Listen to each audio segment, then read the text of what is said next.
Hello प्यारे बच्चों, कैसे हैं आप लोग। आई होप बहुत अच्छे होंगे और क्लासेस को एंजॉय कर रहे होंगे। हम लोग डेली बहुत ही शानदार प्रश्नों को सॉल्व कर रहे हैं। आज की क्लास भी आपकी बहुत ही ज़्यादा महत्वपूर्ण है बिकॉज आज के जो क्वेश्चन हैं वो काफ़ी कॉन्सेप्ट आधारित हैं। आपके एक एक क्वेश्चन से आप लोगों को बहुत सारे तथ्य जानने को मिलेंगे जो वनडे एग्जाम में छोटे छोटे फॉर्म में पूछे जाते हैं और बड़े एग्जाम में कॉन्सेप्ट आधारित होते हैं। तो चलिए बच्चा लोग शुरुआत करते हैं आज की क्लास की और आज के बेहतरीन प्रश्नों के साथ आपकी क्लास शुरू हो गई है। और आज आपका पहला प्रश्न है, महात्मा गांधी द्वारा अभिव्यक्त स्वराज के सही अर्थ के संदर्भ में निम्नलिखित में से कौन सा है जो सही है। महात्मा गांधी ने जो स्वराज शब्द को अभिव्यक्त किया था इसके बारे में क्या सत्य है आपको बताना है। पहला, स्वराज घनिष्ठ रूप से अहिंसा और सत्याग्रह से जुड़ा हुआ है। दूसरा, स्वराज के दो अर्थ हैं, एक राजनीतिक और दूसरा राजनीतिक दायरे के परे। और तीसरा, स्वराज को अधिग्रहित करने के लिए समय और धैर्य की आवश्यकता होती है। और चौथा कह रहा है कि सभी बातें सत्य हैं। बताएंगे महात्मा गांधी द्वारा अभिव्यक्त स्वराज की सही अर्थ की व्याख्या कौन सा आपका पॉइंट कर रहा है। बेहतरीन क्वेश्चन है बच्चा लोग, काफ़ी कॉन्सेप्ट आधारित है। आप लोग बता सकते हैं, कॉमन सेंस का है। आप सभी को पता होगा कि महात्मा गांधी की सोच कैसी थी, उनका तरीका कैसा था। तो निश्चित ही आप सभी को ये पता हो कि आपका ऑप्शन नंबर जो 4 है ये बिल्कुल सही है। सारी बातें सत्य हैं। स्वराज घनिष्ठ रूप से अहिंसा और सत्याग्रह से जुड़ा हुआ है। ये किसका जो है सोच है, महात्मा गांधी का है। स्वराज के दो अर्थ हैं, एक राजनीतिक और दूसरा राजनीतिक दायरे के परे। और तीसरा, स्वराज को अधिग्रहित करने के लिए समय और धैर्य दोनों की आवश्यकता होती है। निश्चित ही बच्चा लोग सारी बातें बिल्कुल सही हैं। ऑप्शन नंबर 4 सत्य है। नेक्स्ट क्वेश्चन देखिए, ये भी बहुत ही बढ़िया है। रॉलेट सत्याग्रह के संदर्भ में कौन सा कथन है जो आपका सही है। इसमें से कोई एक कथन है जो रॉलेट सत्याग्रह के बारे में सत्य है और आपको वही बताना है। पहला है, दक्षिण अफ्रीका से लौटने के बाद महात्मा गांधी द्वारा शुरू किया जाने वाला पहला सत्याग्रह था। क्या ये बात सही है कि जब महात्मा गांधी दक्षिण अफ्रीका से लौटे तो उन्होंने जो पहला सत्याग्रह किया वो रॉलेट सत्याग्रह था। दूसरा, देश के गांव में बड़ी भागीदारी वाला यह पहला अखिल भारतीय संघर्ष था। दूसरा, रॉलेट सत्याग्रह के दौरान स्वराज्य की मांग को पहली बार उठाया गया था। चौथा, रॉलेट सत्याग्रह में भाग लेने वालों ने यह सुनिश्चित करने का प्रयास किया कि ब्रिटिश शासन के खिलाफ लड़ाई में हिंदू और मुसलमान एकजुट रहें। बताएंगे बच्चा लोग कौन सा है जो सत्य है रॉलेट सत्याग्रह के बारे में। सारे पॉइंट्स आपको पता हैं लेकिन थोड़ा कन्फ्यूज़न हो सकता है। अगर बारीकी से ध्यान नहीं देंगे तो कन्फ्यूज़ होंगे, लेकिन अगर बारीकी से ध्यान देंगे तो कोई कन्फ्यूज़न आप लोगों को नहीं होगा। तो बताएंगे रॉलेट सत्याग्रह के बारे में इसमें से सबसे बेहतरीन ऑप्शन कौन सा है जो आपका सही तरीके से व्याख्या कर रहा है। तो निश्चित ही बच्चा लोग कोई दिक्कत नहीं होना चाहिए आप लोगों को। इसमें दी हुई बातों में जो आपका सबसे सही है वो आपका कौन सा हो जाएगा, वो आपका है ऑप्शन नंबर जो 4 है, ये बिल्कुल सही है। रॉलेट सत्याग्रह में भाग लेने वालों ने यह सुनिश्चित करने का प्रयास किया था कि इसमें जो मुस्लिम है जो हिंदू है वो दोनों लोग साथ मिलकर के जो है लड़ाई करें, एकजुटता का माहौल बनाने का प्रयास किया गया था। ये बात बिल्कुल सही है। आप सभी को पता है कि पहली बार स्वराज की जो मांग है ये 1906 में किया गया है और देश के गांव में बड़ी संख्या में अखिल भारतीय संघर्ष था। नहीं, ऐसी कोई बात नहीं, अभी इतना ज़्यादा लोग इसमें जुड़े नहीं हैं। इसमें सबसे ज़्यादा बड़े मात्रा में जो जुड़ते हैं वो आप सभी को पता है असहयोग आंदोलन में जुड़ते हैं, इसलिए ये सत्य नहीं है। और पहला भी सही नहीं है क्योंकि उन्होंने जो पहला आंदोलन किया था वो आपका कौन सा हो जाएगा, वो आप सभी को पता है कि उनका पहला जो सत्याग्रह है वो चंपारण से शुरू हुआ था। इसलिए आपका केवल और केवल चौथा सही है, बाकी बातें सत्य नहीं हैं। नेक्स्ट क्वेश्चन देखिए, ये भी बहुत ही बढ़िया है। पूना समझौते के संदर्भ में निम्नलिखित कथनों पर विचार कीजिए। कौन सा कथन है जो पूना समझौते के बारे में सत्य है। पहला, इस समझौते में वंचित वर्गों के लिए प्रांतीय और केंद्रीय विधान परिषदों में सीटें आरक्षित करने की व्यवस्था की गई थी। दूसरा कह रहा है इसमें वंचित वर्गों के लिए पृथक निर्वाचन क्षेत्रों की व्यवस्था भी की गई।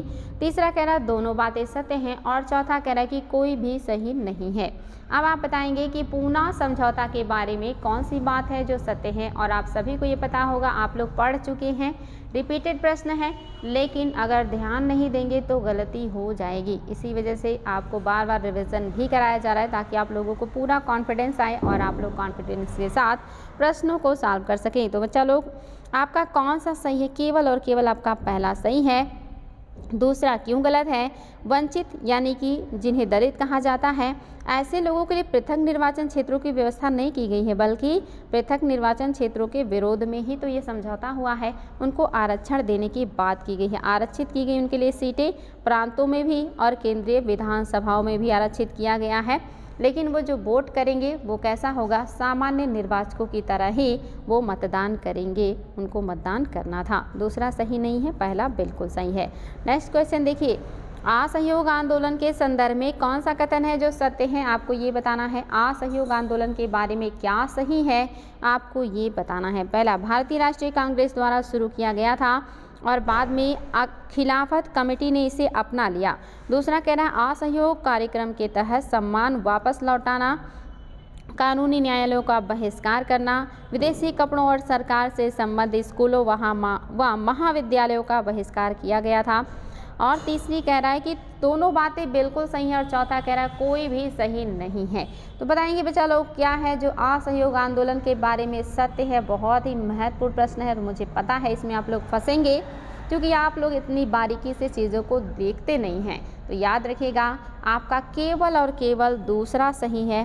पहला क्यों गलत है? क्योंकि ये जो खिलाफत आंदोलन या ये जो सहयोग आंदोलन है, इसको खिलाफत समिति द्वारा शुरू किया गया था और 1920 में नागपुर अधिवेशन में भारतीय राष्ट्रीय कांग्रेस द्वारा इसको अपनाया गया था। इसलिए क्या हो गया? उल्टा कह रहा है। शुरू किसने किया है? खिलाफत कमेटी ने किया है। अपनाया किसने है? भारतीय राष्ट्रीय कांग्रेस ने। कब की घटना है? तो ये भी याद रखिएगा, 1920 में नागपुर के अधिवेशन की घटना है ये, इसलिए आपका पहला गलत हो गया, दूसरी बात बिल्कुल सही है। नेक्स्ट देखिए, हिंदुस्तान रिपब्लिकन एसोसिएशन के संबंध में निम्नलिखित कथनों में से कौन सा है जो सही है? हिंदुस्तान रिपब्लिकन एसोसिएशन के बारे में कौन सा कथन है जो सही है, आपको ये बताना है। पहला है, इसकी स्थापना कानपुर में राम प्रसाद बिस्मिल, जोगेंद्र चंद्र चटर्जी तथा सचिन सान्याल द्वारा किया गया। दूसरा, समाजवाद को इसके आधिकारिक लक्ष्य के रूप में अपनाया गया। तीसरा, इस घोषणा पत्र को क्रांतिकारी कहा जाता था। और चौथा, उपयुक्त सभी बातें सही हैं। अब आपको बताना है क्या है जो आपका सही हो जाएगा हिंदुस्तान रिपब्लिकन एसोसिएशन के बारे में, और आप लोगों को इसका उत्तर पता होना चाहिए, बिकॉज ये वेरी वेरी इंपॉर्टेंट क्वेश्चन है। फटाफट उत्तर दीजिएगा। हिंदुस्तान जो है रिपब्लिकन एसोसिएशन के बारे में, तो यहाँ पे लिखी हुई सारी बातें बिल्कुल सही हैं। इसकी स्थापना कानपुर में हुआ है। कब हुआ है ये भी याद रखिएगा, 1924 में कानपुर में हुआ है। किसने किया है? राम प्रसाद बिस्मिल, जोगेंद्र चंद्र चटर्जी, सचिन सान्याल इसमें शामिल हैं। इन लोगों ने मिलकर के इसकी स्थापना किया है। और दूसरा, साम्राज्यवाद को इसके आधिकारिक लक्ष्य के रूप में अपनाया गया था, यानी कि समाजवाद जो है, यानी कि सभी को समान अधिकार मिले, समाजवादी विचारधारा है इनकी, इसी को इन्होंने अपना लक्ष्य अपनाया है। साथ ही इससे घोषणा पत्र को क्रांतिकारी कहा जाता है। याद रखिएगा, इसके घोषणा पत्र को क्रांतिकारी कहा जाता है, ये बात बिल्कुल सही है। तो आपकी सभी बातें सही हैं, याद रखिएगा, और ये सारे पॉइंट्स आप लोगों के लिए काफ़ी इंपॉर्टेंट हैं। नेक्स्ट क्वेश्चन देखिए, कम्युनल अवार्ड के संदर्भ में कौन सी बात है जो सही है? कम्युनल अवार्ड के बारे में क्या सही है, आपको ये बताना है। पहला है, इसमें प्रत्येक अल्पसंख्यक समुदाय के लिए विधानमंडल में कुछ सीटें आरक्षित की गईं, जिसका चुनाव पृथक निर्वाचन मंडल से होना था। दूसरा, इसके द्वारा दलित वर्ग के साथ साथ सिखों एवं ईसाइयों को भी अल्पसंख्यक का दर्जा प्रदान किया गया था। तीसरा, दलितों हेतु पृथक निर्वाचन क्षेत्र के विरोध में महात्मा गांधी ने यरवदा जेल में आमरण अनशन किया, जिसका मदन मोहन मालवीय द्वारा विरोध किया गया। चौथा कह रहा है कि सभी बातें सही हैं। आपको बताना है बच्चा लोग कि इसमें से कौन सी बात है जो आपकी सही हो जाएगी। फटाफट उत्तर दीजिएगा, कौन सा है जो सत्य है, और आपको इसका उत्तर पता होना चाहिए। निश्चित ही कोई दिक्कत नहीं होना चाहिए आप लोगों को, केवल और केवल आपका पहला सही है। इसमें प्रत्येक अल्पसंख्यक समुदाय के लिए विधान मंडलों में कुछ सीटें आरक्षित की गई थी, जिसका चुनाव पृथक निर्वाचन मंडल से होना था। इस पृथक निर्वाचन मंडल की वजह से ही गांधी जी ने इसका क्या किया है, विरोध किया है। दूसरा क्यों गलत है, क्योंकि यहाँ पे कह रहा सिख और ईसाइयों को भी दलित वर्ग के साथ साथ अल्पसंख्यक का दर्जा दिया गया नहीं। इनको ये दर्जा बहुत पहले 1919 के अधिनियम में ही दे दिया गया था, यहाँ पे नहीं दिया गया है। तीसरा क्यों गलत है, क्योंकि दलितों हेतु पृथक निर्वाचन क्षेत्र के विरोध में महात्मा गांधी ने यरवदा जेल में आमरण अनशन किया है, बिल्कुल सही है।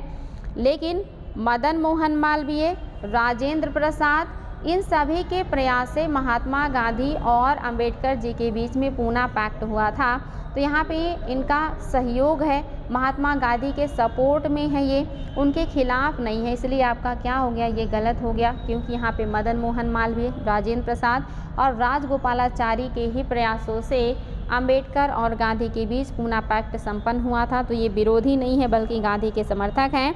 केवल और केवल आपका पहला सही है, बाकी बातें सत्य नहीं है। नेक्स्ट देखिए, साइमन कमीशन की रिपोर्ट के संदर्भ में कौन सा कथन है जो सही है। साइमन कमीशन की रिपोर्ट के बारे में क्या सही है, आपको ये बताना है। पहला, इसमें भारतीय रियासतों एवं संप्रभु शक्ति के मध्य संबंधों की जांच पर रिपोर्ट प्रस्तुत की गई थी। आपको बताना, इसमें भारतीय रियासतों एवं संप्रभु शक्ति के मध्य संबंधों की जांच पर रिपोर्ट प्रस्तुत की गई थी, क्या ये बात सही है। दूसरा, इसमें एक अखिल भारतीय संघ की स्थापना की कल्पना की गई, जिसमें देशी रियासतों को भी शामिल करना था। तीसरा, इसके केंद्र में पूर्व उत्तरदायी शासन की सिफारिश की। और चौथा, उपयुक्त सभी बातें सही हैं।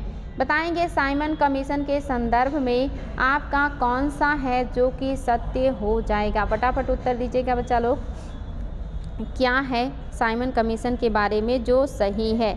और ये क्वेश्चन भी आपके लिए बहुत ही ज़्यादा इम्पॉर्टेंट है। चलिए बताइएगा कि कौन सा है जो आपका सत्य हो जाएगा साइमन कमीशन के बारे में। क्या इसमें रियासतों एवं संप्रभु शक्ति के मध्य संबंधों की जांच पर यह रिपोर्ट प्रस्तुत की गई थी, तो निश्चित ही आप सभी को पता होगा ये सत्य नहीं है, क्योंकि इसमें भारतीय रियासतों और संप्रभु शक्ति के मध्य संबंधों की जांच के लिए नहीं आया था, बल्कि ये चेम्सफोर्ड जो लाया गया था सुधार 1919 में मॉन्टेग्यू चेम्सफोर्ड सुधार था, उसी का जो है व्याख्या करने के लिए, उसी की जांच करने के लिए आया था। लेकिन इसको 10 साल बाद आना था और वो बहुत पहले आ गया था, इसलिए पहला गलत है। दूसरा, इसमें एक अखिल भारतीय संघ की स्थापना की कल्पना गई थी, जिसमें देशी रियासत भी शामिल होंगे, ये ही सही है। तीसरा भी गलत है, क्योंकि इसमें कह रहा केंद्र में पूर्ण उत्तरदायी शासन की सिफारिश की, नहीं, केंद्र में नहीं बल्कि प्रांतों में पूर्ण उत्तरदायी शासन की बात की थी। 1935 में आपने देखा भी था कि प्रांतों को पूर्ण उत्तरदायी शासन दे दिया गया था, और आपका जो केंद्र है इसमें आपका जो है द्विसदनीय व्यवस्था की बात की गई थी। तो याद रखेंगे बच्चा लोग, आपका केवल और केवल दूसरा सही है, बाकी पहला तीसरा सत्य नहीं है।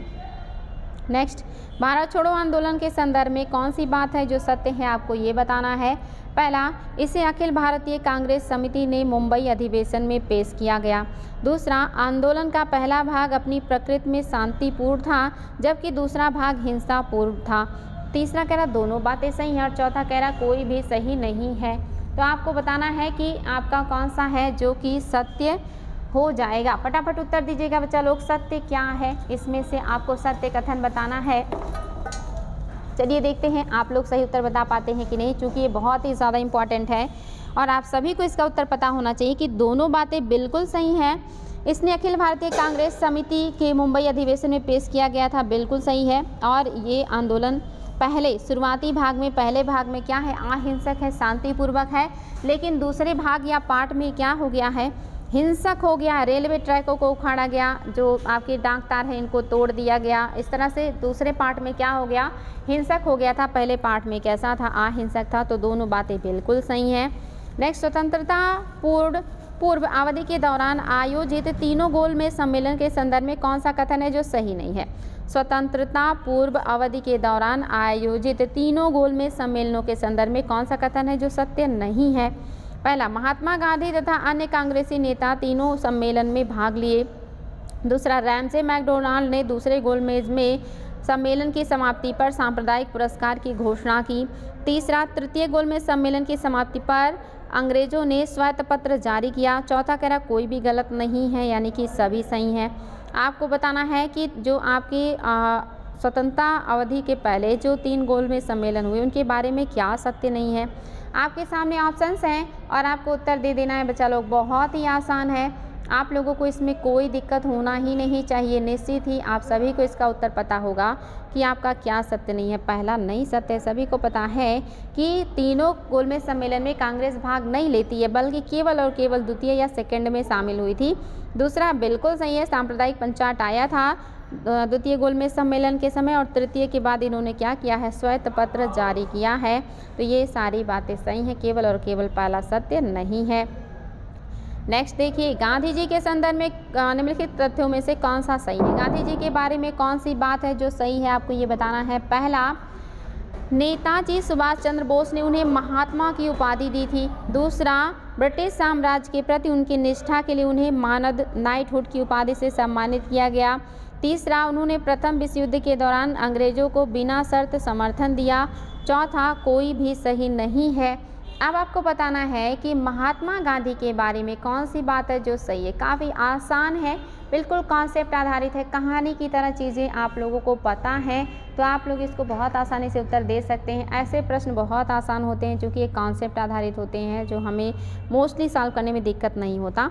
तो आपको पता है कि आपका तीसरा बिल्कुल सही है, क्योंकि प्रथम विश्व युद्ध के दौरान गांधी जी ने बिना शर्त अंग्रेजों की मदद की थी, बिना शर्त उनका सहयोग किया था, कोई शर्त नहीं रखा था, बस उम्मीद रखा था कि इसके बाद ये लोग हमारे लिए बेहतर प्रयास करेंगे।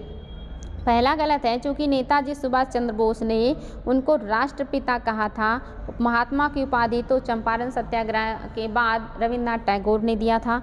दूसरा भी सही है, मतलब गलत है कि ब्रिटिश साम्राज्य के प्रति उनकी निष्ठा के लिए उन्हें मानद नाइटहुड की उपाधि दी गई थी। नहीं, उनको कैसर हिंद की उपाधि दिया गया था, यानी कि हिंद का राजा या सम्राट, क्योंकि इन्होंने अंग्रेजों की बहुत ज़्यादा मदद किया था, इसी वजह से उनको कैसर हिंद की उपाधि दी गई थी बच्चा लोग।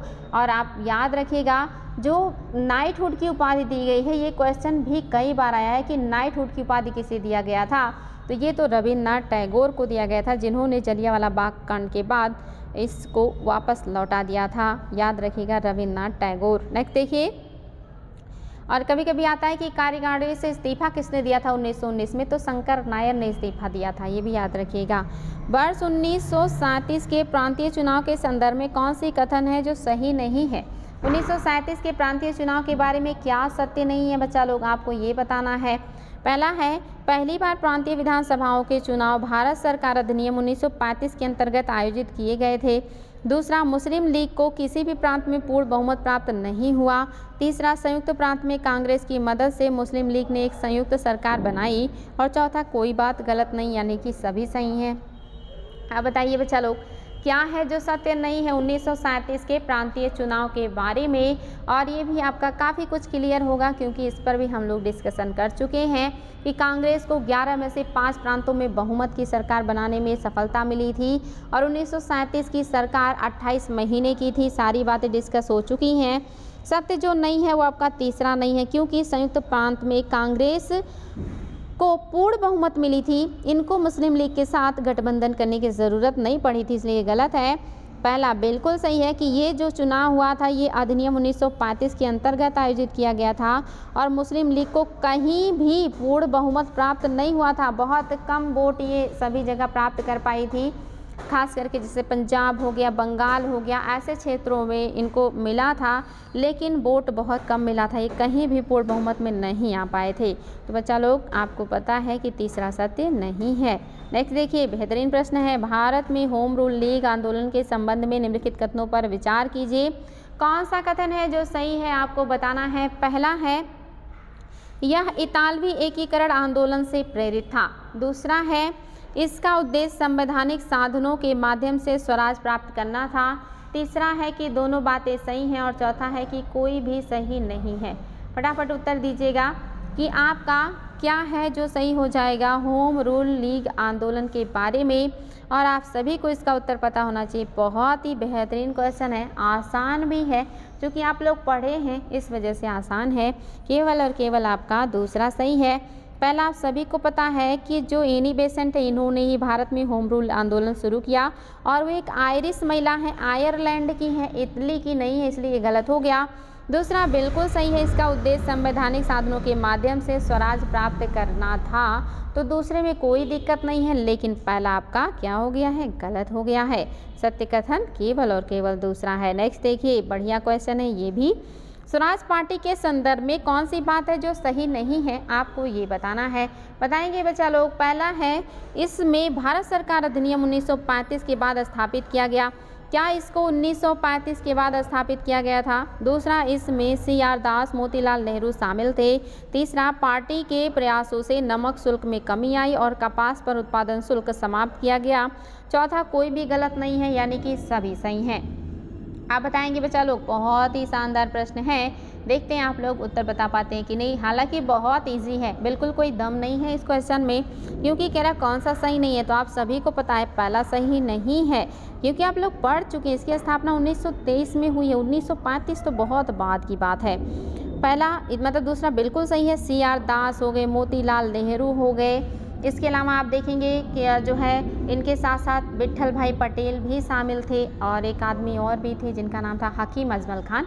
ये सभी लोग इसमें शामिल थे, और ये सभी लोग चाहते थे परिषदों में शामिल होकर के चुनाव में भाग लेना, और ये चेंजर थे, चेंज परिवर्तनवादी थे। और आपका तीसरा भी सही है कि इनके प्रयास से नमक शुल्क में कमी की गई थी। इनके प्रयास से कपास पर जो शुल्क लागू था उसको हटाया गया था। इन्होंने ट्रेड यूनियन जो बिल आया था इस पर भी अपना जो है प्रयास किया था, और उसके लिए मतलब बेहतर काम करने की कोशिश की थी। इन्होंने श्रम की स्थिति में सुधार में भी जो है प्रयास किया था, तो आपका दूसरा बिल्कुल सही है। नेक्स्ट देखिए, निम्न में से किसने चटगांव शस्त्रागार हमले का नेतृत्व किया? किसने चटगांव शस्त्रागार हमले का नेतृत्व किया था? चलो पढ़ चुके हैं आप लोग, गलत बिल्कुल मत कीजिएगा, रिपीटेड क्वेश्चन है। पहला, हिंदुस्तान रिपब्लिकन आर्मी। दूसरा कह रहा है हिंदुस्तान सोशलिस्ट रिपब्लिकन आर्मी। तीसरा कह रहा है इंडियन रिपब्लिकन आर्मी, और चौथा कह रहा है अनुशीलन समिति। तो पता है ना बच्चा लोग, आप लोग जानते हैं कि चटगांव जो शस्त्रागार है ये किससे जुड़ा हुआ है? मास्टर दास सूर्यसेन जो राष्ट्रीय विद्यालय के शिक्षक थे, जिन्होंने स्थापना किया था इंडियन रिपब्लिकन आर्मी की, जिसको IRA कहा जाता था। इन्होंने ही तो चटगांव शस्त्रागार के लूट के काम को अंजाम दिया था। नेक्स्ट देखिए, दिल्ली घोषणा पत्र पर दिल्ली घोषणा पत्र के संबंध में, अच्छा दिल्ली घोषणा पत्र के संबंध में कौन सी बात है जो सही है, आपको ये बताना है। आपके सामने है क्वेश्चन। इसमें गोलमेज सम्मेलन में भाग लेने की शर्त शामिल थी। अगर आपको पता है कि दिल्ली घोषणा पत्र किसे कहते हैं तो बहुत अच्छी बात, अगर नहीं पता है तो इसी को गांधी इरविन समझौता कहते हैं। क्या इसमें गोलमेज सम्मेलन में भाग लेने की शर्त शामिल थी? क्या इसमें उपनिवेश के दर्जे को अस्वीकार कर पूर्ण स्वराज की मांग की गई थी? क्या दोनों बातें सही हैं या कोई भी सही नहीं है? फटाफट उत्तर दीजिएगा। ये भी अपने आप में बहुत ही महत्वपूर्ण क्वेश्चन है बच्चा लोग।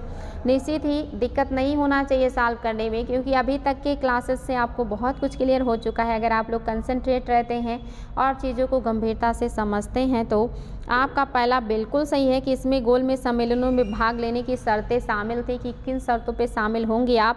दूसरा सही नहीं है, क्योंकि यहाँ अभी पूर्ण स्वराज की मांग नहीं की गई है, क्योंकि अंग्रेज कहाँ देने वाले हैं, डोमिनियन तो दे नहीं रहे हैं, पूर्ण स्वराज कहाँ दे देंगे। तो आपका क्या है, दूसरा सही नहीं है, केवल और केवल आपका पहला सही है। फिर से देखिए आ गया, दिल्ली समझौते के बारे में कौन सा कथन है जो सही है, आपको ये बताना है। पहला, पुलिस जातियों की निगरानी के लिए एक सरकारी जांच शुरू की गई। क्या गांधी इरविन समझौते में ऐसी प्रावधान की गई थी कि जो भी पुलिस जातियां हुई हैं उस पर जांच होगी? क्या इसने सविनय अवज्ञा आंदोलन के पुनर्प्रारंभ की संभावना को समाप्त कर दिया? क्या दोनों बातें सही हैं या कोई भी सही नहीं है? बहुत ही शानदार प्रश्न है बच्चा लोग। देखते हैं आप लोग उत्तर बता पाते हैं कि नहीं। जितना अभी तक सॉल्व किया है उस आधार पे आपको उत्तर दे देना है। फटाफट बताएंगे बच्चा लोग। आप लोग डेली कुछ नया सीख रहे हैं तो बताएंगे क्या है जो आपका सही है। तो याद रखिएगा दोनों में से कोई भी सही नहीं है, दोनों गलत हैं। चूँकि पुलिस जातियों की जांच सरकार कभी करवाएगी भला? इतना ज़्यादा ये लोग निर्ममता से मारते हैं, पीटते हैं, इतना गैर कानूनी तरीके से लोगों का शोषण करते हैं, दमन करते हैं, हत्याएं कर देते हैं, उनके साथ मतलब दुर्व्यवहार करते हैं। जांच होगा तो सरकार आ नहीं जाएगी घेरे में? सरकार अपने खिलाफ क्यों जांच लगवाने वाली है? जबकि सभी को सर्वविदित है कि पुलिस जांच में हमेशा गलती पुलिस की ही निकलने वाली है, तो ऐसा वो कभी नहीं करेंगे। दूसरा कह रहा है कि इसके बाद सविनय अवज्ञा आंदोलन को पुनर्प्रारंभ करने की संभावना समाप्त हो गई। नहीं, ऐसी कोई बात नहीं, क्योंकि आपको पता है जब द्वितीय गोलमेज सम्मेलन से खाली हाथ लौटे गांधी जी ने तो उन्होंने पुनः सविनय अवज्ञा आंदोलन शुरू कर दिया। हालांकि उनको पकड़ के जेल में डाल दिया गया था, यरवदा जेल में वो बंद कर दिए गए थे। तो आपका कोई भी सही नहीं है बच्चा लोग, याद रखिएगा दोनों बातें गलत हो गई हैं। नेक्स्ट देखिए, निम्नलिखित में से फैजपुर कांग्रेस में शामिल कृषि कार्यक्रम में कौन सी मांगे अखिल भारतीय किसान समिति के किसान घोषणा पत्र से प्रभावित थी? बहुत ही बेहतरीन प्रश्न है।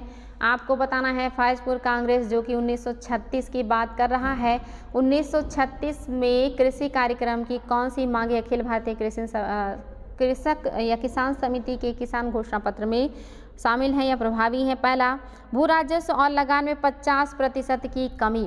दूसरा, सामंत ऋणों की वसूली का स्थगन। तीसरा, सामंती वसूलियों का उन्मूलन। चौथा, काश्तकारों को बेदखली से सुरक्षा। पांचवा, कृषि श्रमिकों हित निर्वाह। और छठा, मजदूरी किसान संघ की मान्यता। और कह रहा है कि आपका उपयुक्त सभी बातें सही हैं। बताएंगे बच्चा लोग क्या हो जाएगा? यहाँ पे होना चाहिए था ये निर्वाह मजदूरी, यहाँ आएगा निर्वाह मजदूरी, किसान संघ को मान्यता यहाँ से होना चाहिए था। तो निश्चित ही बच्चा लोग आप देख रहे हैं ये सारी बातें बिल्कुल सही हैं, क्योंकि जब एक से अधिक ऑप्शन सही हो जाएं तो प्रयुक्त सभी सही हो जाते हैं, जब कूट ना रहे तो निश्चित ही सभी सही हैं। भू राजस्व में 50% की कमी, ऋण की वसूली का स्थगन, सामंती वसूली का उन्मूलन, काश्तकारी को बेदखली में सुरक्षा, कृषक श्रमिकों हित निर्वाह मजदूरी और किसान संघ की मान्यता, सभी बातें बिल्कुल सत्य हैं। नेक्स्ट देखिए, कांग्रेस के अधिवेशन के संबंध में निम्नलिखित कथनों पर विचार कीजिए तथा सही कथन का चयन कीजिए। पहला है, एनी बेसेंट की अध्यक्षता वाली अधिवेशन में जलियांवाला हत्याकांड की कड़ी निंदा की गई। दूसरा, 1938 के हरिपुरा सत्र में राष्ट्रीय योजना समिति का गठन किया गया। तीसरा, दोनों बातें सही हैं। और चौथा, कोई भी सत्य नहीं है। बताएंगे आपके लिए बेहतरीन क्वेश्चन है और आसान भी है। अगर आप अपने दिमाग को एक्टिव रख के डेली क्लास सॉल्व कर रहे हैं तो आपके लिए उत्तर काफ़ी आसान है बच्चा लोग। तो याद रखेंगे आपका केवल और केवल दूसरा सही है। एनी बेसेंट 1917 में कर रही हैं अध्यक्षता, पहली हैं और एकमात्र पहली वाली हैं। और आप सभी को पता है ये जो हत्याकांड हुआ कब है? 1919 की घटना है। तो यहाँ कहाँ होगा? तो ये क्या हो गया? गलत हो गया। अगर इसकी निंदा करने की बात करेंगे तो ये कहाँ संभव है? ये आपका अगर करेगा कोई तो 1919 के अधिवेशन में किया जाएगा। और 1919 के अधिवेशन आप सभी को पता है अमृतसर में हुआ था, यहाँ पे निंदा किया गया है, इनकी उसमें निंदा नहीं किया गया है। दूसरा सही है, 1938 में हरिपुरा सत्र में राष्ट्रीय योजना समिति का गठन किया गया था, इसमें कोई डाउट नहीं है। और याद रखिएगा ये जो समिति का मतलब अधिवेशन में जो अध्यक्षता है ये सुभाष चंद्र बोस कर रहे थे, इसके अध्यक्ष वही थे। लेकिन अधिवेशन में जो समिति है राष्ट्रीय समिति योजना, इसका जो मेन अध्यक्ष हैं वो कौन है? नेहरू हैं। राष्ट्रीय समिति जो योजना है, योजना समिति, इसके अध्यक्ष नेहरू हैं। लेकिन इस सत्र के अध्यक्ष कौन है? वो हैं आपके सुभाष चंद्र बोस। दूसरा सही है बच्चा लोग। नेक्स्ट है, देखिए एक स्टेटमेंट है, स्टेटमेंट के बाद आपको बताना है किस व्यक्ति के बारे में कहा गया होगा। उनकी मध्यस्थता गांधी इरविन समझौतों को अस्तित्व में लाने में मदद की है। 1922 ईस्वी में अंग्रेजों ने उन्हें नाइटहुड की उपाधि प्रदान की। वह पूना समझौता के लिए भी आंशिक रूप से उत्तरदायी थे। निम्नलिखित व्यक्तित्वों में से उपयुक्त वर्णन किसको संदर्भित किया गया है? अब तो आपके लिए उत्तर बताना काफ़ी आसान हो गया होगा, क्योंकि अभी अभी आप लोगों ने बात किया है कि कौन थे जो पूना पैक्ट में शामिल थे। तो निश्चित ही बच्चा लोग याद रखिएगा कौन हो जाएंगे, तेज बहादुर सप्रू हो जाएंगे, क्योंकि शाहजानंद सरस्वती अभी सक्रिय नहीं हैं। मौलाना जो हसरत मोहानी और जयशंकर प्रसाद नारायण, इनका भी अभी नाम नहीं है, तो ये मोहानी तो हैं लेकिन यहाँ पे नहीं है। फिलहाल उत्तर क्या है, तेज बहादुर सप्रू की बात की जा रही है। याद रखिएगा आपका तेज बहादुर सप्रू उत्तर हो जाएगा। नेक्स्ट देखिए, निम्नलिखित में से कौन से सिफारिश मार्च 1946 में अंग्रेजों द्वारा भारत में भेजे गए कैबिनेट मिशन द्वारा की गई थी। इसमें से कौन सी सिफारिश है जो 1946 में भारत भेजे गए कैबिनेट मिशन द्वारा किया गया। पहला, भारत तथा पाकिस्तान के रूप में भारतीय क्षेत्र का विभाजन। दूसरा, प्रांतों के लिए न्यूनतम शक्तियों के साथ एक सशक्त केंद्र। तीसरा, मौजूदा प्रांतीय विधानसभाओं को 3 वर्गों में बांटा जाना। और चौथा है कि सभी। बताएंगे क्या है जो आपका सही हो जाएगा। बेहतरीन प्रश्न है बच्चा लोग, बताएंगे कैबिनेट मिशन के बारे में क्या सही है। फटाफट उत्तर दीजिएगा, कैबिनेट मिशन के बारे में आपका कौन सा है जो सत्य हो जाएगा। तो याद रखेंगे क्या सही है, केवल और केवल आपका तीसरा सही है, केवल और तीसरा सही है। मौजूदा विधानसभाओं को 3 वर्गों में बांटा गया था, ये बात बिल्कुल सही है। पहला गलत है, क्योंकि भारत और पाकिस्तान के विभाजन की बात को यहाँ पे अस्वीकार कर दिया गया था। और दूसरा जो कह रहा है ये भी गलत है, प्रांतों के लिए न्यूनतम शक्तियों के साथ एक सशक्त केंद्र, ऐसी कोई बात नहीं है। आपका केवल और केवल तीसरा सही। आप सभी को पता है इसी में राज्यों को 3 वर्गों में बांट दिया गया था, ए वर्ग, बी वर्ग और आपका सी वर्ग। ए वर्ग जो हिंदू बाहुल्य था, बी वर्ग जो उत्तर पश्चिम में मुस्लिम बाहुल्य था, सी वर्ग जो दक्षिण पश्चिम मतलब जो आपके उत्तर पूर्व में मुस्लिम बाहुल्य था।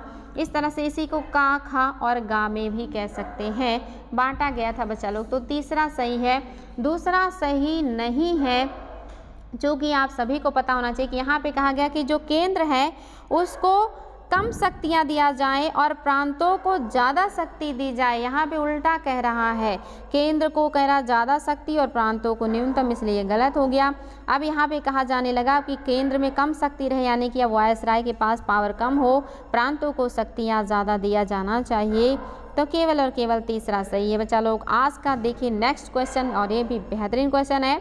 निम्नलिखित में से कौन सी लॉर्ड वेबल योजना की विशेषता है, कौन सी लॉर्ड वेबल योजना की विशेषता है ये बताइए। आप सभी को उत्तर देना है। पहला ऑप्शन है हिंदू व मुसलमानों को समान प्रतिनिधित्व एवं गवर्नर जनरल की कार्यकारी परिषद का गठन करना। दूसरा, वायसराय और कमांडर इन चीफ को छोड़कर कार्यकारी परिषद के सभी सदस्य भारतीय थे। तीसरा, नई कार्यकारी परिषद को भारत सरकार अधिनियम 1935 की रूपरेखा के अंतर्गत कार्य करना था। और चौथा कह रहा सभी बातें सही हैं। बताएंगे बच्चा लोग लॉर्ड वेबल योजना की विशेषता कौन सी है, लॉर्ड वेबल योजना की विशेषता क्या है, आपको ये बताना है। फटाफट उत्तर दीजिएगा। बहुत ही शानदार प्रश्न है, देखते हैं आप लोग उत्तर बता पाते हैं या नहीं बता पाते हैं। तो आप लोगों को इसमें कोई दिक्कत नहीं होना चाहिए। क्या है जो आपका सही हो जाएगा, आपके सामने जो ऑप्शंस है आपको बताना है, इसके हिसाब से आपका क्या सत्य हो जाएगा। फटाफट उत्तर दीजिएगा बच्चा लोग। और ये भी अपने आप में बहुत ही ज़्यादा महत्वपूर्ण प्रश्न है, तो निश्चित ही आप लोगों को इसमें कोई दिक्कत नहीं होना चाहिए। आप सभी को पता होगा कि यहाँ पे जो बातें लिखी गई हैं इसके बारे में आपकी सभी बातें बिल्कुल सत्य हैं। तो देखेंगे बच्चा लोग, आपका ऑप्शन नंबर 4 बिल्कुल सही है, यानी कि आपका नई कार्यकारी परिषद को भारत सरकार अधिनियम 1935 की रूपरेखा के अंतर्गत कार्य करना था। वायसराय और कमांडर इन चीफ को छोड़कर कार्यकारी परिषद के सभी सदस्य भारतीय थे और हिंदू व मुसलमान के समान प्रतिनिधित्व एवं गवर्नर जनरल के कार्यकारी परिषद का गठन करना, ये सभी बातें आपकी जो वेबल योजना है इसमें शामिल किया गया था। याद रखेंगे बच्चा लोग, सारी बातें बिल्कुल सही हैं। नेक्स्ट देखिए, 1945 में प्रकाशित रिपोर्ट के संदर्भ, 1945 में प्रकाशित, यहाँ पे होना चाहिए था सप्रू रिपोर्ट, सप्रू रिपोर्ट या सप्रू रिपोर्ट करिए। सप्रू रिपोर्ट के बारे में कौन सा कथन है जो सही है। पहला कह रहा है इसने अल्पसंख्यकों हेतु सुरक्षा उपायों के साथ विधान का प्रस्ताव रखा। दूसरा, इसमें मौलिक अधिकारों का एक खंड था। तीसरा, इसमें मुस्लिम लीग द्वारा स्वीकार नहीं किया गया। चौथा कह रहा सभी बातें सही हैं। आप बताएंगे बच्चा लोग कि आपका 1945 में जो सप्रू रिपोर्ट प्रकाशित हुआ था इसके बारे में कौन सी बात है जो सही है। और ये भी आपके लिए बहुत ही महत्वपूर्ण क्वेश्चन है बच्चा लोग, ध्यान से सारे ऑप्शन को पढ़िएगा और फिर आप लोगों को उत्तर दे देना है। तो बताएंगे, निश्चित ही याद रखिएगा यहाँ पे लिखी हुई सारी बातें बिल्कुल सही हैं। अल्पसंख्यकों हेतु सुरक्षा उपायों के साथ विधान का प्रस्ताव रखा गया था। इसमें मौलिक अधिकारों पर एक खंड था और इसमें मुस्लिम लीग द्वारा इसे क्या कर दिया गया था, अस्वीकार कर दिया गया था। इसके विभाजन जो ये है ना, इसमें विभाजन के सिद्धांत को खारिज कर दिया गया था और इसी वजह से जो मुस्लिम लीग है उन्होंने इसको क्या कर दिया, अस्वीकार कर दिया था सप्रू रिपोर्ट को। ये आपके लिए बहुत इंपॉर्टेंट है बच्चा लोग, सारी बातें सही हैं, ये सारे पॉइंट बिल्कुल याद रखिएगा क्योंकि ये मौलिक अधिकारों पर एक खंड है, ये भी याद रखिएगा। कभी आए कि मौलिक अधिकारों की बात कहाँ कहाँ की गई है, तो नेहरू रिपोर्ट में भी की गई है 1928 में और सप्रू रिपोर्ट में भी मौलिक अधिकारों की बात की गई है, दोनों रिपोर्ट हैं। और अल्पसंख्यकों की हेतु सुरक्षा उपायों के साथ विधान का प्रस्ताव रखा गया, ये भी है। देखिए, अल्पसंख्यकों की सुरक्षा और उन्हें के लिए बेहतर तरीके से लाया गया है, लेकिन मुस्लिम लीग ने अस्वीकार किया क्योंकि उन्हें पाकिस्तान चाहिए था। नेक्स्ट क्वेश्चन देखिए बच्चा लोग, ये भी बेहतरीन क्वेश्चन है। भारत छोड़ो प्रस्ताव के संदर्भ में कौन सा कथन है जो सही नहीं है। भारत छोड़ो आपका जो प्रस्ताव है इसके बारे में क्या सत्य नहीं है, आपको ये बताना है। फटाफट उत्तर दीजिएगा। पहला है यह प्रस्ताव सरदार पटेल द्वारा रखा गया। दूसरा कह रहा है इसने गांधी को अहिंसात्मक जन आंदोलन की कमान संभालने के लिए अधिकृत किया। तीसरा, इसने फांसीवाद एवं साम्राज्यवाद विरोधी अपनी चिंता व्यक्त की। और चौथा, कोई भी गलत नहीं है, यानी कि सभी सही है। बहुत ही शानदार प्रश्न है बच्चा लोग, काफ़ी गूढ़ है, याद रखिएगा। इस तरह के क्वेश्चन IAS वगैरह में बनते हैं और वनडे एग्जाम्स में इसमें से कोई भी एक पॉइंट उठा करके उसको जो है ऑप्शंस के साथ रख दिया जाता है। तो याद रखेंगे बच्चा लोग, क्या सही नहीं है, तो आपका केवल और केवल पहला जो है ये सही नहीं है। क्योंकि आप सभी को पता है कि ये जो बैठक हुई थी ये महाराष्ट्र के ग्वालियर टैंक में हुई थी। ये आंदोलन अहिंसक होगा, गांधी के नेतृत्व में होगा, ये बात की गई थी। लेकिन ये जो प्रस्ताव है इसको जो नेहरू जी थे उन्होंने रखा था। प्रस्तावित किसने किया था, नेहरू ने प्रस्तावित किया था। यानी कि प्रस्ताव जो है या प्रस्ताव ये किसके द्वारा रखा गया है, प्रस्तावित किसके द्वारा किया गया है, तो पटेल नहीं है, नेहरू हैं। लेकिन देखिए, अगर ये पूछ ले कि इसको समर्थन किसने दिया तब पटेल हो जाएगा। कहेगा कि प्रस्ताव किसने रखा भारत छोड़ो आंदोलन का, तो नेहरू ने रखा। उसको स्वीकृति किसने दिया, अनुसमर्थन किसने दिया, तो पटेल ने दिया। अधिकृत किसे किया गया भारत छोड़ो आंदोलन के प्रस्ताव को पारित करने के लिए, तो इसको गांधी जी को अधिकृत किया गया था कि वो भारत छोड़ो प्रस्ताव को पारित करें। यानी कि रखा किसने है, नेहरू ने। इसको अनुसमर्थन किसने दिया है, पटेल ने। इसको फाइनल किसने किया है और आंदोलन को शुरू किसने किया है, गांधी जी ने। ये सारे पॉइंट याद रखिएगा। दूसरा बिल्कुल ही सही, आप सभी लोग को रट गया है। और तीसरा भी, इसमें फांसीवाद और साम्राज्यवाद के विरुद्ध अपनी चिंता व्यक्त की गई थी, क्योंकि ये तरीके अच्छे नहीं थे, फांसीवाद भी और साम्राज्यवाद भी। नेक्स्ट देखिए बच्चा लोग, निम्नलिखित कथनों में कौन सा है जो सही है। पहला, सांप्रदायिक पंचाट भारतीय मताधिकार समिति, जिसे लोथियन समिति भी कहा गया है, की निष्कर्षों पर आधारित था। दूसरा, पूना समझौता को सांप्रदायिक पंचाट के स्थान पर नए अधिनियम के रूप में लाया गया था। तीसरा, दोनों बातें सही हैं और चौथा कोई भी सही नहीं है। बेहतरीन और शानदार क्वेश्चन है, बताएंगे बच्चा लोग क्या है जो आपका सत्य हो जाएगा। फटाफट उत्तर दीजिएगा बच्चा लोग, कोई दिक्कत नहीं होना चाहिए आप लोगों को। तो याद रखिएगा आपका क्या है जो सत्य हो जाएगा, तो आपका केवल और केवल पहला सही है। सांप्रदायिक पंचाट, जिसको कम्युनल अवार्ड कहते हैं, इसको लोथियन समिति भी कहा जाता है, इन्हीं के निष्कर्षों पर आधारित था ये, और आपका इसलिए पहला सही हो गया। दूसरा क्यों गलत है, पूना समझौता जो है सांप्रदायिक पंचाट के स्थान पर आया है, उसमें संशोधन करके आया है, कोई नया अधिनियम नहीं बनाया गया बल्कि संशोधन कर दिया गया। पृथक निर्वाचन की जगह पे आरक्षण की बात कर दी गई, इसलिए आपका दूसरा जो है ये गलत हो गया। ये स्थान पे नहीं आया बल्कि उसी से जो है उसी में परिवर्तन करके लाया गया है। नेक्स्ट देखिए अगला क्वेश्चन, अगस्त प्रस्ताव के संदर्भ में कौन सा कथन है जो सही नहीं है? पहला, इसने भारत को डोमिनियन स्टेट देने का प्रस्ताव रखा। दूसरा, इसमें संविधान सभा की स्थापना का प्रावधान नहीं था। तीसरा, इसमें अल्पसंख्यकों की राय को महत्व दिया गया। और चौथा, सभी बातें गलत हैं। बताएंगे बच्चा लोग क्या है जो आपका अगस्त प्रस्ताव के बारे में सत्य नहीं है? फटाफट उत्तर दीजिएगा, क्या है जो सही नहीं है? तो आप सभी को पता होगा अगस्त प्रस्ताव 1940 में द्वितीय विश्व युद्ध के समय लाया गया था। क्योंकि इस समय हिटलर जीत रहे थे, अंग्रेज जो है वो हार रहे थे, अंग्रेजों को भारतीयों को सपोर्ट चाहिए था, इसलिए उन्होंने इस प्रस्ताव में कुछ रखे थे कि आप इस पे मान जाइए और हमारी मदद कीजिए। तो पहला बिल्कुल सही है, इसने कहा कि भारत को डोमिनियन स्टेट देने का प्रस्ताव रखा कि देंगे जब हम जीत जाएंगे। दूसरा सही नहीं है क्योंकि इसमें संविधान सभा की स्थापना का प्रावधान था। कह रहा संविधान सभा के जो है स्थापना का प्रावधान नहीं था, यही गलत हो गया। इन्होंने कहा था कि आप लोगों को जो है डोमिनियन प्रदान करेंगे, आप लोगों के लिए विधानसभा बनाएंगे जहां पे जो राजनीतिक, आर्थिक और सामाजिक निर्णय होंगे वो सारे आप लीजिएगा, बस रक्षा का और जो है सुरक्षा का और विदेशी मामले हम लोग देखेंगे, यानी कि अंग्रेज़ देखेंगे। इन्होंने कहा कि वायसराय की कार्यकारिणी में और भी ज़्यादा विस्तार किया जाएगा और साथ ही इन्होंने कहा कि अल्पसंख्यकों की भी राय ली जाएगी। उनको आश्वासन दिया कि आप लोग अस्वस्थ रहिए, आपकी भी राय ली जाएगी अगर कोई भी कानून बनता है तो इस तरह से केवल दूसरा सही नहीं है, बाकी बातें बिल्कुल सही हैं। नेक्स्ट देखिए, डिसऑर्डर इंक्वायरी कमेटी के संदर्भ में कौन सी बात है जो आपका सही है? डिसऑर्डर इंक्वायरी समिति का मतलब है हंटर समिति। हंटर समिति का मतलब है शिक्षा से संबंधित नहीं बल्कि जलियांवाला बाग हत्याकांड की जांच वाली हंटर समिति को डिसऑर्डर इंक्वायरी कमेटी भी कहा जाता है। आपको बताना है क्या यह कमेटी जलियांवाला बाग हत्याकांड की जांच के लिए भारत आई? तो ये तो आपको पता चल चुका है। इसकी अध्यक्षता भारत के राज्य सचिव एडविन मॉन्टेग्यू ने किया है। क्या ये बात सही है कि भारत सचिव इसकी अध्यक्षता कर रहे हैं? क्या दोनों बातें सही हैं? क्या कोई भी सही नहीं है? आप बताएंगे बच्चा लोग। बेहतरीन क्वेश्चन है और आप लोगों को इसका उत्तर बिल्कुल पता होगा। या आपको पता, पहला तो बिल्कुल ही सही है कि ये कमेटी जांच के लिए आया है जो हत्याकांड हुआ। हालांकि इनकी जांच बहुत ही निष्पक्ष नहीं, मतलब निष्पक्ष नहीं रही, पक्षपातपूर्ण रही, अंग्रेजों के पक्ष में ये लोग निर्णय देते हैं।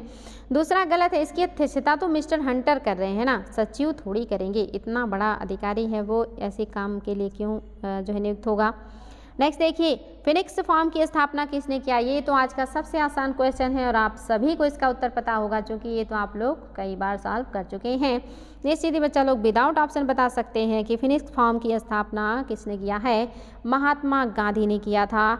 और यह स्थापना उन्होंने कब किया था? डरबन में 1904 में किया था। डरबन अफ्रीका में ही इन्होंने 1904 में फिनिक्स आश्रम की स्थापना की थी। नेक्स्ट देखिए, भारत छोड़ो आंदोलन के संदर्भ में क्या सही है? यह वर्ष 1942 में शुरू हुआ। दूसरा, आंदोलन के दौरान सातारा में समानांतर सरकार की स्थापना की गई। तीसरा, जयप्रकाश नारायण आंदोलन के दौरान भूमिगत गतिविधियों का हिस्सा थे। और चौथा, सभी बातें सही हैं। इसमें आप लोग को कोई दिक्कत नहीं होना चाहिए, बहुत आसान है क्योंकि आप लोग सॉल्व कर चुके हैं। रिपीटेड प्रश्न है बच्चा लोग, हालांकि कई क्वेश्चन से एक पॉइंट लिया गया है लेकिन रिपीटेड है, सभी को पता ही ये सभी बातें सही हैं। सतारा में समानांतर सरकार बनी थी, बलिया में भी बनी थी, मिदनापुर में भी बनी थी। याद होगा आप लोगों को, 1942 में शुरू हुआ है। जयप्रकाश नारायण, अरुणा सफली, ये सब भूमिगत होकर के रेडियो से अपने आंदोलन को जारी रखते हैं। नेक्स्ट देखिए, तालुकदारों के अत्यधिक शोषण एवं प्रथम विश्व युद्ध के उपरांत उपजी महंगाई की मार ने अवध के किसानों को संगठित होने के लिए प्रेरित किया, जिसका परिणाम उत्तर प्रदेश किसान सभा के गठन के रूप में सामने आया। निम्नलिखित में से किसने इसके गठन में योगदान नहीं दिया? आपको बताना है ये जो अखिल भारतीय किसान सभा बनाया गया है इसकी स्थापना में किसका योगदान नहीं है और आप सभी को इसका उत्तर पता होना चाहिए। फटाफट उत्तर दीजिएगा, कौन है जो इसके योगदान से शामिल नहीं है? मदन मोहन मालवीय, इंद्र नारायण त्रिवेदी और आपके गौरी शंकर मिश्र। तो आप सभी को इसका उत्तर पता होगा बच्चा लोग। ये जो आपकी घटना है ये 1918 की घटना है और 1918 में आपकी बाबा रामचंद्र शुक्ल मतलब बाबा रामचंद्र जो है सक्रिय नहीं है, ये 1920 में सक्रिय है। मदन मोहन मालवीय हैं, इंद्र नारायण त्रिवेदी हैं और आपके गौरी शंकर मिश्र हैं, लेकिन आपके बाबा रामचंद्र नहीं है। ये आपकी 1920 से किसान सभा से जुड़ते हैं। नेक्स्ट देखिए, साम्राज्यवाद विरोधी संघर्ष में 1930-31 का सविनय अवज्ञा आंदोलन अत्यंत महत्वपूर्ण दौर में को रेखांकित करता है। इस संबंध में क्या सही नहीं है? सविनय अवज्ञा आंदोलन जो 1930-31 में चला था साम्राज्यवाद विरोधी, इसके बारे में क्या सही नहीं है? बाकी सही होगा, कोई एक गलत है। इस समय ब्रिटेन में आयातित कपड़ों की मात्रा में भारी गिरावट दर्ज की गई। क्या जो इस समय भारत से ब्रिटेन मतलब भारत में जो ब्रिटेन से कपड़े आते थे उसमें गिरावट आई?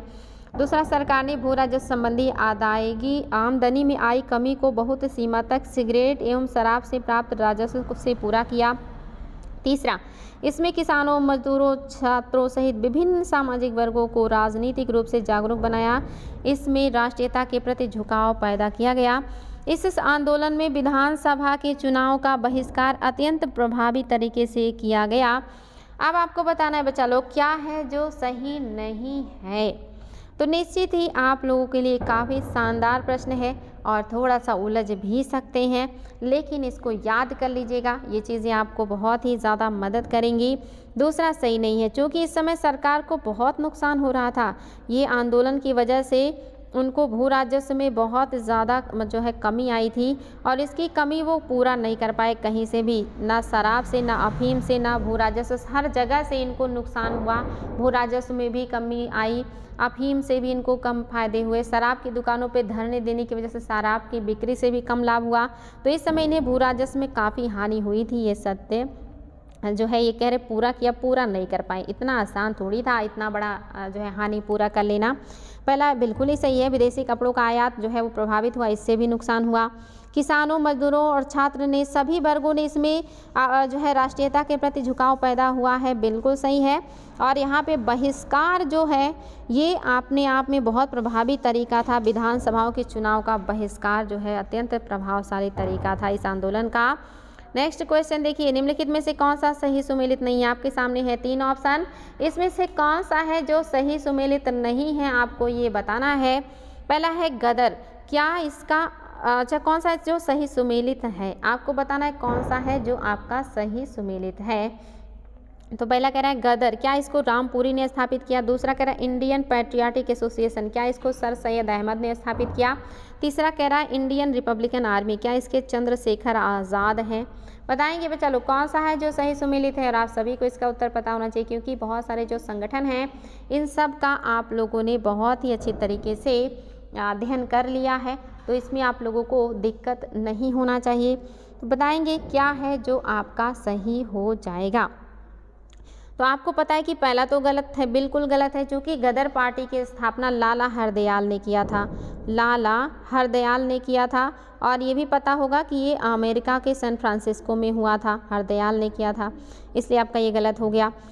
जो रामपुरी हैं इन्होंने क्या किया है, ये भी अमेरिका में ही हैं, लेकिन इन्होंने अमेरिका में जिस संगठन की स्थापना किया था उसका नाम था सर्कुलर ये आज़ादी। ये क्वेश्चन भी कई बार आया है कि सर्कुलर ये आज़ादी की स्थापना किसने किया था। तो याद रखिएगा सर्कुलर आज़ादी की स्थापना रामनाथपुरी कर रहे हैं। यहाँ से 2 क्वेश्चन क्लियर हो गए। इंडियन पैट्रियाटिक एसोसिएशन की स्थापना सर सैयद अहमद खान ने किया था, आप लोग इसको सॉल्व कर चुके हैं, जो कि 1988 में इन्होंने स्थापित किया था। और इंडियन रिपब्लिकन आर्मी जो 1930 में स्थापित हुई थी, जिसको IRA कहा जाता है। IRA या सभी को पता है सूर्य सेन है इससे जुड़े हुए, चंद्रशेखर आज़ाद नहीं है, सूर्य सेन है। चंद्रशेखर आज़ाद ने हिंदुस्तान सोशलिस्ट रिपब्लिकन एसोसिएशन की स्थापना किया था दिल्ली में। याद रखिएगा हिंदुस्तान रिपब्लिकन एसोसिएशन के संस्थापक हैं चंद्रशेखर आज़ाद। इस तरह से आपका केवल और केवल दूसरा सही है। देखिए बच्चा लोग नेक्स्ट क्वेश्चन, और ये भी बहुत इंपॉर्टेंट है, फटाफट उत्तर दीजिएगा। कौन सा कथन है जो सही है। नेहरू की अध्यक्षता में गठित अंतरिम मंत्रिमंडल में डॉक्टर एस राधाकृष्णन शिक्षा मंत्री थे। दूसरा कह रहा है राधाकृष्णन कभी भी कांग्रेस के सदस्य नहीं रहे तथा ब्रिटिश राज्य के विरुद्ध आंदोलन में सक्रिय नहीं रहे। तीसरा कह रहा है दोनों बातें सही है, चौथा कह रहा है कि कोई सही नहीं है। फटाफट बताएंगे बच्चा लोग क्या है जो आपका सत्य हो जाएगा। और आप सभी को पता होगा कि आपका केवल और केवल जो सत्य है वो कौन सा है, वो आपका दूसरा सही है। पहला गलत है, क्योंकि नेहरू की अध्यक्षता में जो अंतरिम सरकार का गठन हुआ है, इसमें जो शिक्षा मंत्री हैं वो राधा कृष्णन नहीं है बल्कि राजगोपालाचारी हैं। ये क्वेश्चन कई बार आया है। राजगोपालाचारी शिक्षा मंत्री हैं, राधा कृष्णन नहीं है। राधा कृष्णन कांग्रेस सदस्य नहीं रहे थे, बिल्कुल सही है। और ये किसी आंदोलन में सक्रिय भी नहीं रहे थे। हालांकि ये भारत के प्रथम उपराष्ट्रपति और दूसरे राष्ट्रपति, विदेशों में विदेश मंत्री भी रहे हैं, ये सारी चीज़ें रहे हैं, लेकिन ये इस तरह की घटनाओं में शामिल नहीं हैं। तो आपका केवल और केवल दूसरा सही है। नेक्स्ट देखिए, भारत की आज़ादी की पूर्व संध्या पर रियासतों के प्रति वायसराय लॉर्ड माउंटबेटन के संबंध में कौन सा कथन है जो सही है। लॉर्ड माउंटबेटन के बारे में क्या सही है, आपको ये बताना है। पहला, उन्होंने रजवाड़ों को पत्र लिखा एवं भारत के साथ विलय पत्र पर हस्ताक्षर करने के लिए दबाव बनाया। दूसरा, उन्होंने रियासतों को अपने विदेशी मामले, प्रतिरक्षा एवं संचार साधनों को भारतीय संघ में सुपुर्द करने की सलाह दी तथा बदले में उन्हें पूर्ण आंतरिक स्वायत्तता देने की बात की। तीसरा, उन्होंने कई रियासतों का दौरा भी किया तथा कई रियासतों को हिंदुस्तान के साथ जोड़ने के बुद्धिमत्तापूर्ण और उच्च राजनीतिक कौशल के लिए धन्यवाद दिया। और चौथा कह रहा सभी बातें सही हैं। बताएंगे जब आज़ादी की पूर्व संध्या यानी कि आज़ादी होने वाली थी, बस हमें आज़ादी मिलने वाली ही थी, कि कैसे भारत और पाकिस्तान अलग अलग होंगे और कैसे जो देशी रियासतें हैं वो भारत के साथ वर्क करेंगे, इसको लेकर के माउंटबेटन का जो काम है आप सभी को पता है, सभी बातें बिल्कुल सही हैं। याद रखिएगा बच्चा लोग, इन्होंने रजवाड़ों को पत्र लिखा और कहा भारत में विलय हो जाइए। इन्होंने विदेशी मामले और प्रतिरक्षा कहा कि आप जो है भारत सरकार को दीजिए, आंतरिक रूप से आप बिल्कुल स्वतंत्र रहेंगे। और तीसरा भी सही है, कई राज्यों का इन्होंने दौरा भी किया और कोशिश किया कि उनको भारत में विलय कर लिया जाए, क्योंकि उनके ऊपर दबाव बनाया जा रहा था कि भारत को टूटने नहीं देना है। जो पाकिस्तान से अलग हो गया, लेकिन अब भारत के राज्यों को भारत के अंदर ही एकीकृत करना है। आज का सेकेंड लास्ट क्वेश्चन, कांग्रेस द्वारा विभाजन को स्वीकार किए जाने के पीछे दिए गए कारणों के संदर्भ में क्या सही है। क्यों कांग्रेस ने भारत विभाजन को स्वीकार किया, क्या रीज़न था जो हमने पाकिस्तान बनने की बात को स्वीकार कर लिया। आप सभी को पता इतना आसान नहीं था, आसानी से इसको स्वीकार नहीं किया गया होगा। तो क्या कारण था जो हमने स्वीकार किया। पहला, अंतरिम सरकार की कार्य प्रणाली को प्रभावी बनाना। दूसरा, सांप्रदायिक दंगों की बारंबारता में वृद्धि। तीसरा, दोनों बातें सही। चौथा, कोई सही नहीं है। बहुत ही बेहतरीन प्रश्न है बच्चा लोग, आप लोगों को इसका उत्तर बिल्कुल पता होना चाहिए कि क्या वजह रहा जो हमने पाकिस्तान को स्वीकार किया कि भारत का विभाजन हो जाए 2 भागों में, हमें ये मंजूर है। तो निश्चित ही अंतरिम सरकार का गठन जो 1946 में हुआ था, इसमें मुस्लिम लीग भी शामिल थी, कई विभाग उनको भी मिले थे। वो लोग प्रभावी तरीके से कोई काम करने ही नहीं दे रहे थे। जो विभाग उनके अंडर में था उसमें वो लोग कोई काम करने नहीं दे रहे थे, हर काम में वो लोग अपनी टांग अड़ाते रहते थे। ऐसे में प्रभावी तरीके से काम कैसे हो, और उनकी डिमांड थी कि जब तक पाकिस्तान नहीं देंगे हम कोई काम आपको ठीक से करने नहीं देंगे। तो मजबूरी थी कि अगर आपको बेहतर काम करना है तो उनको उनकी डिमांड्स को पूरा ही करना पड़ेगा। तो प्रभावी बनाना है तो उनका डिमांड मानना है, यानी कि पाकिस्तान को मानना है।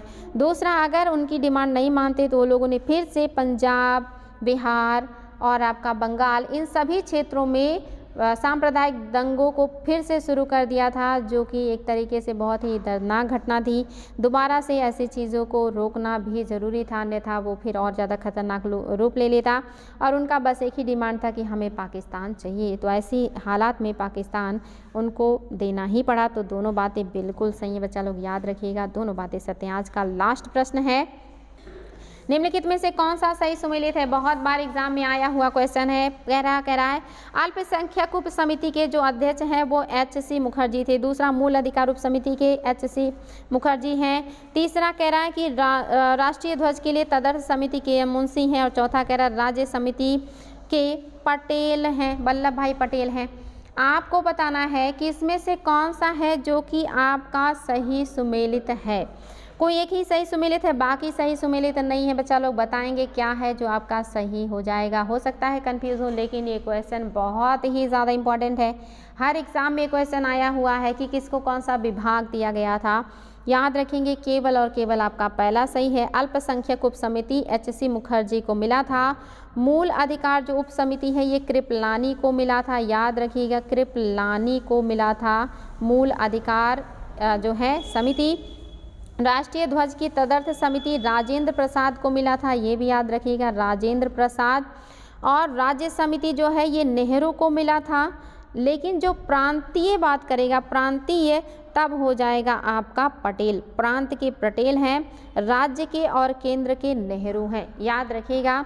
इस तरह से आपका केवल और केवल पहला सही। उम्मीद है आज के सारे प्रश्न बहुत ही ज़्यादा अच्छे थे, बहुत ही गुड पॉइंट थी, बहुत ही कॉन्सेप्ट क्लियर करने वाले थे, तो इनको आप लोग रिवीजन भी कर लीजिएगा, अन्यथा भूल जाएंगे आप लोग, क्योंकि बहुत सारे बेहतरीन बातें हैं इसमें।